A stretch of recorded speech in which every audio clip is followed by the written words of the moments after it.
Welcome to another episode of The Hot Seat. I'm Matt Sommer, and I'm joined by Patty Mandera and Mayor Don Triplett. Hello. Hello. In this series, we ask citizens to send in questions for the mayor to answer. Don has not been informed of any of these questions, and therefore will have to answer honestly and on the spot. Don, can you validate you haven't heard any of these questions before? I haven't, and I'm a little uncomfortable with some of the smiles and looks y'all have been giving me, so the seats will be a little warm. All right, good. All right, well, let's get started. Patty and I are going to ask several questions, so let's just jump right into it. So the first one I'll hit you with, Don, is with COVID in place, what safety precautions are being taken at the pool now that it's open? Well, we're trying to, first and foremost, we're really advocating and pressing on the social distancing. We're restricting the rate of people that can come in, and it's pretty generous. It's based on square feet of the facility, and we've not came close to encroaching that max level right now. We're also doing enhanced cleaning of rails and things that people are constantly in contact with. So those are really the two main things. Obviously, if somebody's sick or noticed to be sick, we try to get them to leave. And at present, we've not had any problems with any of that yet. Okay, cool. My second question I've got is, has the ordinance for UTVs, golf carts, and ATVs been passed yet? No, it has not. We spoke with the police department. They're tying that ordinance in with part of a review of a larger their traffic ordinance, and I'm hoping that they will introduce that to the council at this next Tuesday's meeting. That was the deadline that I've asked them to stick with, to hurry up and get it to us. There's also some issues about some speed limits within the city and just clarifying some stuff. But bottom line, we're expecting this to pass without any problem. We're just needing the police to hurry up and get it to us. Okay. All right. Thank you. I'll switch over to Patty now. A citizen wanted to know, Don, why was the pavilion remodeled and moved in a different location? The one at Stebbins Park. Yes. Okay. There were problems, structural issues cropping up with the original pavilion. The concrete was breaking up underneath it, and at one time we were hoping just to renovate that one, but again, with Public Works looking at it and everything, even the base, the concrete flooring was in bad shape. The other thing we were having problems with was the ceiling was actually pretty low, and we were having a terrible time with vandalism. People pulling up picnic tables and climbing up in there. We've had people climbing up on the roof even, and not everybody was, causing mischief, but I personally had to interrupt some folks that were just tearing shingles off of it and just throwing them. This one was designed to be newer, fresher. Once the electric gets finished in there, it'll have better lights, better power access for people that are using it. More robust for vandalism purposes.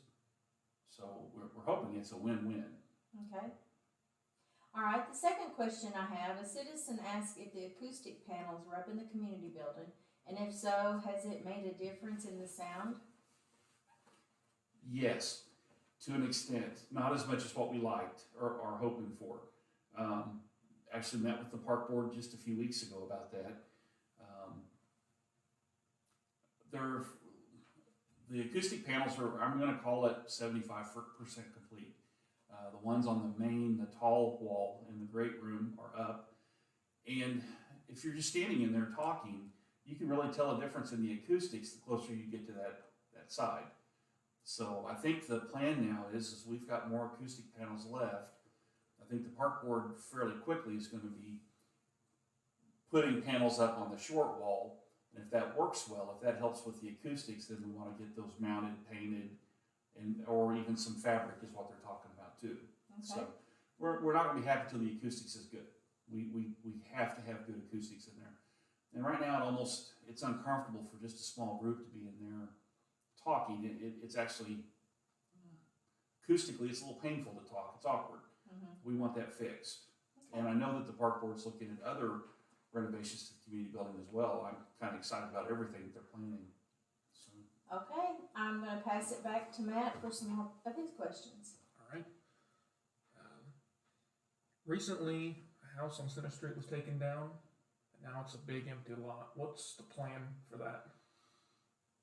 Well, the house you're talking about is on 910 Center Street. They're close to being finished with the demolition. That property still belongs to that property owner. So we can't dictate what they do with the empty lot now. I would think he might want to sell it because now he's just going to be on the hook to keep it mowed. So I don't know. It'll be up to the property owner to decide what he does with that property. All right. I'm gonna pass it back to Patty. Okay, citizen was concerned about the numerous potholes throughout our city. What is being done to correct that issue, and is there something that can be done so it's just not a temporary week or two fix, you know, so they don't get worse? Yep. That is a good question. That's a good question. I know they've done some pothole repair. Even this week, they did some, what I think people would consider temporary with the cold patch, but they also did some repairs with some concrete patching too, which would be considered more permanent. It's funny, this question came up. I was just talking to Public Works this last week about getting the 7th Street finished from Franklin to Joplin. That is in terrible shape, and I think everybody knows we went from Center Street to Franklin and ran out of money, so that's where we stopped. But we have to finish that. So I think they're going to be getting in touch with an asphalt company, hopefully this next week. Okay. And that's one of the things, is to hurry up and get that finished. And once we get the quote, we'll be able to see if there's other places we can go to. I know there's also some discussion about Center Street from 11th to 14th. That was discussed this last week as well. That one's a little bit tougher because that's a bus route, and it's in places it's in pretty bad shape. To fix it right, you almost need to dig up the asphalt, fix the base, and re-pour over it. But that's a pretty expensive little endeavor there. So I think one of the options they're looking at is costing to dig up sections of it instead of that entire strip from 14th to 11th. The best thing would be just to dig that whole thing up and fix it, and at least get that 3-4 block area done. I don't know where the money will take us on being able to do that. We're just going to have to get the quotes and see. Okay. So, again, I'm going to tell you that our big deal is trying to protect and preserve the existing streets, and then really focus on the bad ones to repair. And we can do overlay, on some of the worst ones, but ultimately I'm never going to be happy until we can actually dig them up and fix them permanently and go. Okay. The next question I have, since COVID occurred, did it delay or push back the remodeling of the library and coffee shop? It's maybe had a little bit of an impact. We have funds reserved for it. I think the biggest delay, what's caused the biggest delays have been all of the other projects that are going on now too. And I think by now everybody knows that Jeremy Lawyer, our long-term public works superintendent, he's stepped down to pursue professional fishing as a career, and he's very successful with it. And I wish him the best of luck. And the gentleman we hired, Logan Clevenger, to take his place, he's doing excellent. He really is. But he's a new guy hitting the ground running. It's kind of slowed some things down. So I would tell you that in the past we've looked at library renovations as like a winter project, and that's really not the consideration now. It's a project. We're not going to wait till winter to get started again. Okay. I'm really excited about getting the library done. I think it's going to be beautiful once it's done. So we just need to be able to get the time to be able to work it in and go. Okay. Is there future plans for upgrading the pool and the pool house?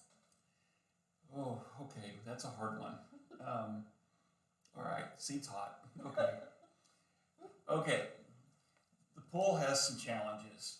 I mean, it's operationally, you know, when they built the 3 new pools, it's really a pool complex. The only thing I know to tell you is that what we have seen over the last few years is shrinking attendance and rising costs. Right now, the basic staffing level is a manager and 2 lifeguards. And, you know, the voter-approved initiative to raise minimum wages is going to continue to drive labor costs up. And without attendance to support that, it's just going to be a greater and greater tax strain on the public, to a point where it can be unsustainable. And I don't know. I don't know. My personal opinion, I always tell this to people, sorry you all have heard it, that people don't go to our pool because of the heat. They may go despite the heat. It's brutally hot up there, you know, with all the concrete and the sun beating down. The volley pool's pretty shallow, so it almost gets hot. That water does. The baby pool, we're not running that. This is the second year we've not ran it. It is, by all standards, a jacuzzi, not a baby pool. So there's a lot of things there that kind of make the swimming experience there uncomfortable. I've asked the park board to look, and they're, you know, to challenge us to find ways to make that better. As far as renovation, I won't deny it that personally I've been looking more and more at these splash pads, maybe these unattended, you know, without necessarily a lifeguard or, you know, staffing it so heavily. You know, alternatives to where people would come there again because of the heat, and it'd be a safe experience and something better. Something better. So that's not in stone. That's not set in stone. I'm going to tell you that right now. I know that, you know, getting these pools built was before my time, and I know that was very controversial. But you know, the reality is that people just don't come to the pools like they used to, and it's not because of, you know, contracting with the school. I would say that if the school wasn't there to contract with us, we'd be in dire straits financially on operating the pools. We've made adjustments to schedules because of turnout. I mean, people might notice our night swims are really popular. So I don't know. I don't know what the future holds for the pools. So. Okay, the next question I have is a 2-part question. The first part of it is, can you tell us when the protocol regarding tornado warnings and the FEMA buildings, when are people supposed to go to them? Okay, I think I can make certain answer the question. So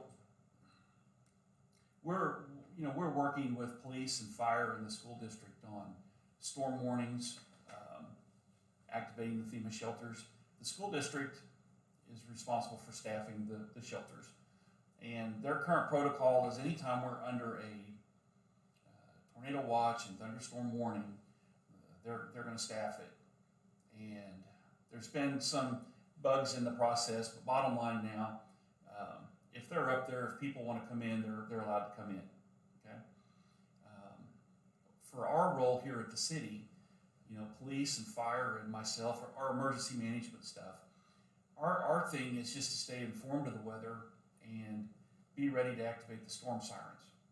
I want to stress that the storm sirens, when they activate, that means the storm is upon us. We're expecting the storm to hit us within 15 minutes, and it could be less than that. We deliberately do not activate the storm siren when the storm's coming and it's an hour out. Okay. We know people don't go into shelters. They will take it seriously for a little bit, but then they come right back out. And you know that people, what we preach is that people should take care of themselves in this stuff. They're using a lot of the same weather sources that we're using, and people need to be responsible for their own safety and take their own actions. If that's going up to the FEMA shelter, that's great. If that's going to your basement or to a friend's basement or something, that's great. It's your personal plan. My plea to people is that they don't wait until the storm sirens go off. Once the storm sirens go off, the storm is now. It's here now. It's too late to get in your car and go somewhere. get where you're going to be before you anticipate the sirens going off. Okay. And I'll put a plug in too, the Facebook. Our fire department does a really good job when these things are going of telling people what's going on. Our city and our police department Facebook pages, we defer to the fire department to communicate with people. We try to keep it in real time. And usually a rep from the fire department is here with us when we're making these go, no-go decisions. So if you have social media, listen to what we call your favorite weather source. If you've got Facebook, watch our fire department Facebook too, because we're trying to keep it real on what's going on. So, but again, please do not wait till the sirens go off to do something. It's too late at that point. It's just too late. And if we get hit with a tornado and people are out like that, it's just going to cause injuries or worse. So. Okay. The second part of that question is, the person would like to know, when is it appropriate to go and how do they know when the FEMA buildings will be open? That's another good question. You can look at our Facebook is when they talk. Because again, we're trying to make announcements to people on our Facebook, on the fire department Facebook when this is going on.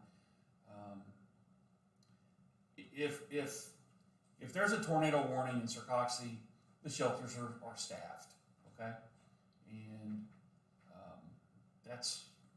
look for it that way, all right? And we also, sometimes people will call 911 to ask questions, and we let 911 know.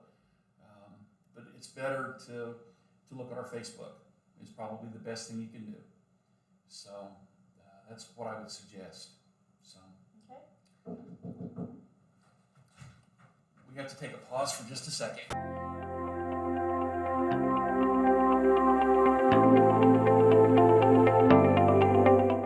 All right, and we're back.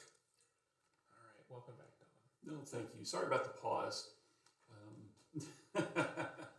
We're recording this in the conference room there at City Hall, and there was a knock on the door, and it was my mom. So, good son Mayor is going to drop everything to answer his mom when she calls. So, anyway, sorry about that, and we can get back on track. So, All right, Patty, I think you were still in the middle of a question. We may have to go back to that one.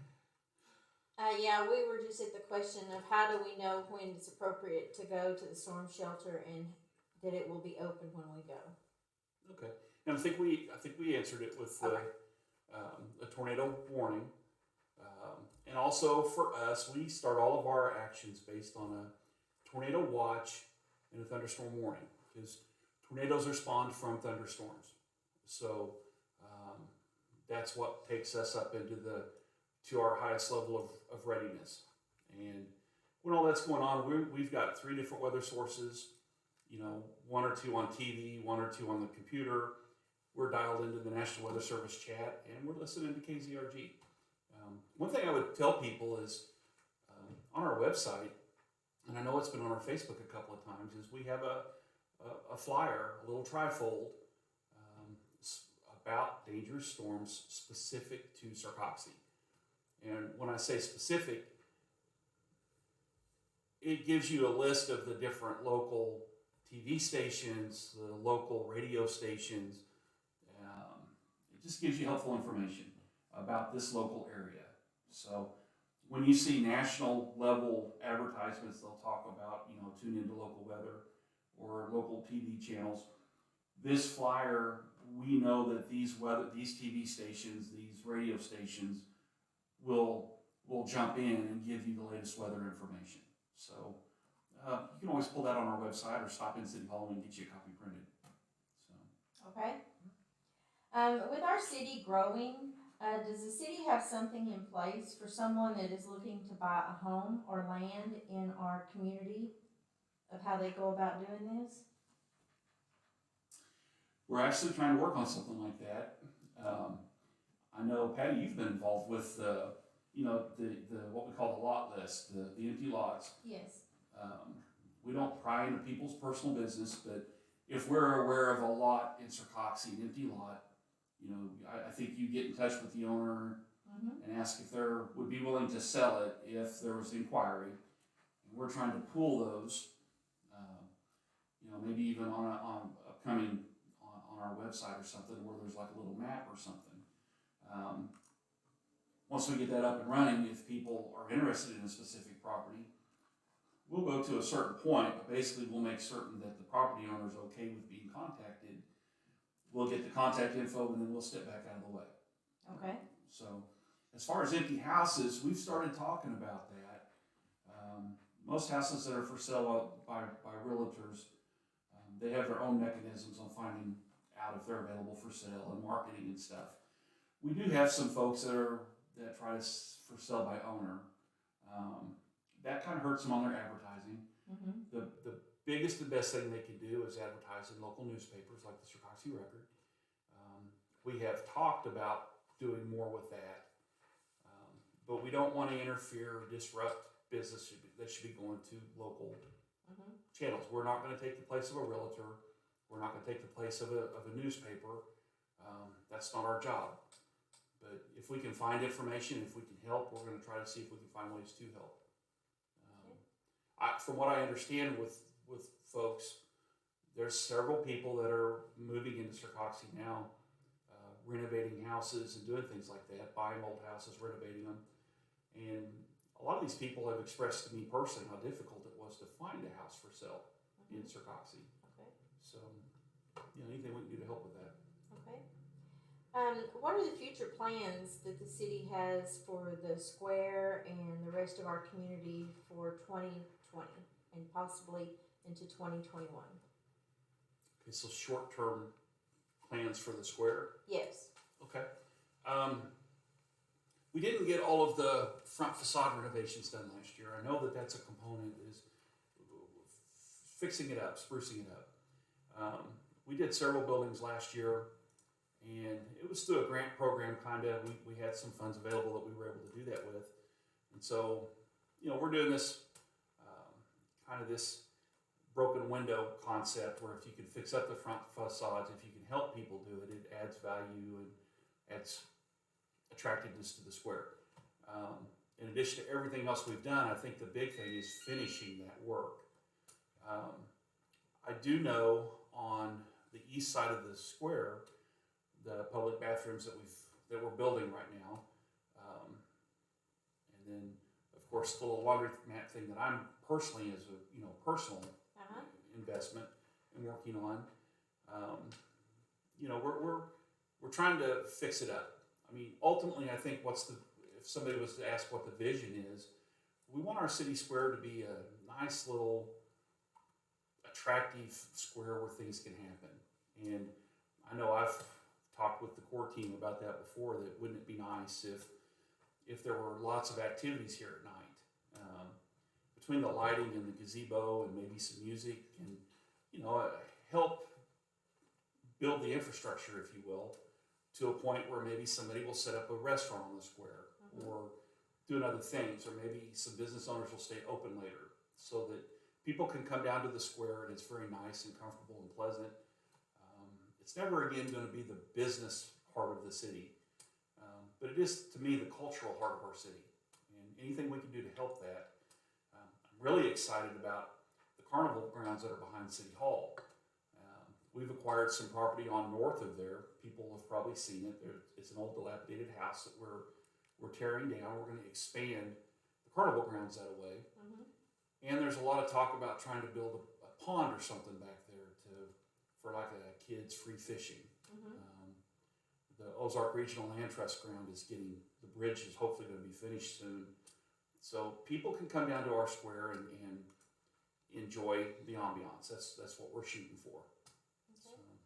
If somebody's interested in getting on a board or to help with the progress of our city, what board could they possibly look to get on, and how'd they go about doing this? Any and all boards, all volunteers are welcome. I tell people that, being on a board in Sarcoxie is kind of like being able to be a big fish in a small pond. We've seen that time and time again, that just a few volunteers can come in and really help shape the direction of Sarcoxie and help make improvements. So Park Board is always looking for people to come in. park board, you know, even the seed board, which is really pursuing the economic development stuff. But it doesn't have to be a city organization either. I mean, the local Lions Club, you know, they're always looking for people, and the more people they have, the more things they can do in Sarcoxie to help pursue everything. The Chamber of Commerce. There's lots of ways to get involved. Okay. I believe Matt has another question. Yeah, I'll finish it up with one that's pretty nice. Is this the last question? This will. Oh no, never mind. No, there's. Patty's got one Okay. more. All right, so I was thinking I was going to get out of this. no. That last question is usually the hardest. I'm afraid of. Okay, well, I'm glad mine won't be too hard then. All right, a citizen has stated, our police department got a new truck, which looks great, by the way. And they've asked, why do the police department feel they have to keep the vehicles running? Okay. In front of City Hall. Yeah. Okay. I know that gets to be a point of contention with people at times. And usually, if we have one officer on and they're on call, it's not uncommon for them to leave their vehicle running while they're here at City Hall. If they know they're going to be out for hours here, we've asked them to turn it off. But the fact is, there's so many gadgets and cameras and radios and all this stuff in these vehicles. It's not like a civilian vehicle where you just jump in, turn on the key, and go. The cameras all have to power up. The computer that's in the car a lot of times has to power back up, and it can really delay movement of the vehicle by a minute or two, getting everything powered back up. Part of that's, 10 years ago there were no cameras in the cars, and then it was kind of silly. There was no computers in the cars. It was kind of silly to leave them on back then, but now you just about have to. I mean, today's age, we try to video record everything that happens with the police, and there's usually 2 cameras, 2 different things being recording anytime the police are interacting with anybody or doing anything. That helps the police officer, that helps the citizen, it helps for evidence purposes. And it just, again, to jump in the car, our city is less than 2 square miles in size. So you can get in a patrol car just about anywhere in our city in less than 2 minutes. So a lot of times, your cameras and stuff won't even be turned on by the time you get to the scene of an emergency call. That's part of why we leave them on. So. Okay. Just a follow-up question on top of that. Sure. More from me than the citizen, but Okay. is that doing any difference with our SUV versus the truck as far as gas mileage is concerned? From what I understand, the truck gets better fuel mileage than what the Explorer does. So the truck theoretically would burn less gas to be sitting here. But ideally, we like the officers, if they got to come in and take care of something, take care of it, then get back out on the road. In addition to taking calls and requests for service, we're also out there supposed to be finding problems too, and patrolling to protect and serve. So I don't know if that answered your question or not. I think so.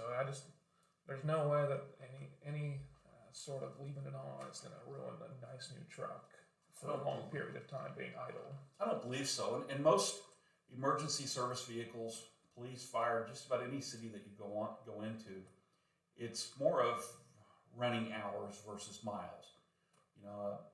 If you are asking the mileage on a patrol car or a fire truck or anything like that, that doesn't really tell you anything. What really is relevant are the running hours. So. Okay. Well, I believe I've asked that question, and I'm ready to give it back to Patty for the final one. So. Okay, my last question for the day, Dawn, is what is the action plans for the stormwater for the city? Okay. Good. I was kind of hoping this one would come up. So, right now, again, from earlier in the podcast, Logan Clevenger is our new public works superintendent. And some of our projects have gotten delayed just a little bit because of the transition and the learning curve and everything. But I do know that just last week, Logan went up to see about getting quotes for some equipment here.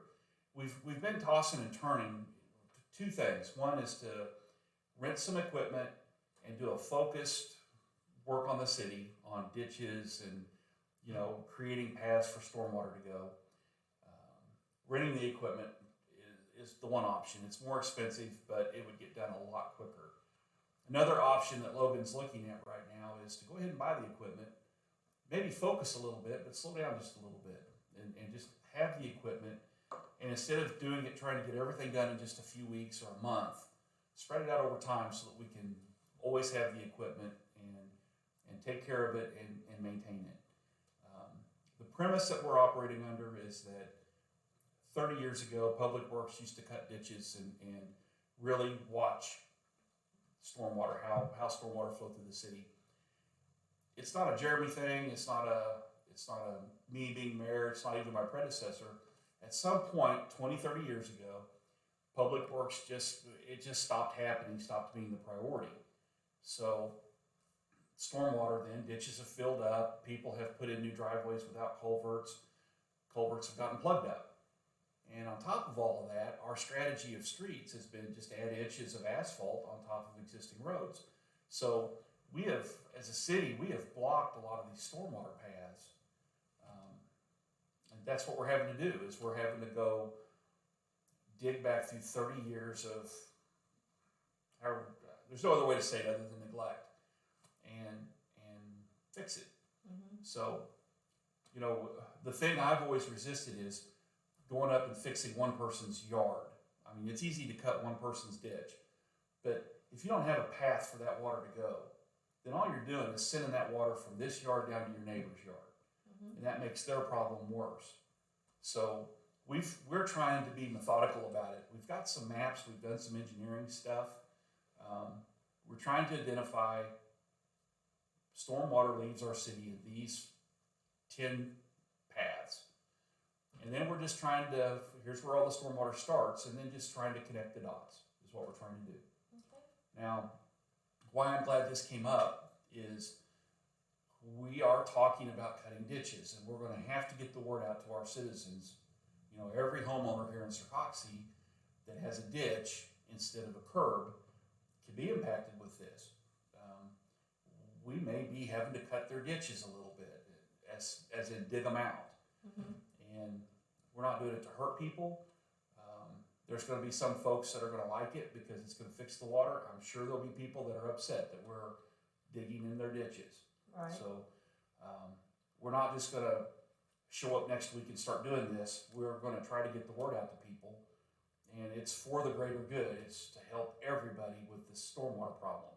Okay. And, my house, I'm going to tell you that my house is as bad as anybody's, and maybe worse than other people. I have a moat that goes around my house when it rains heavy. Water does not drain out of my yard.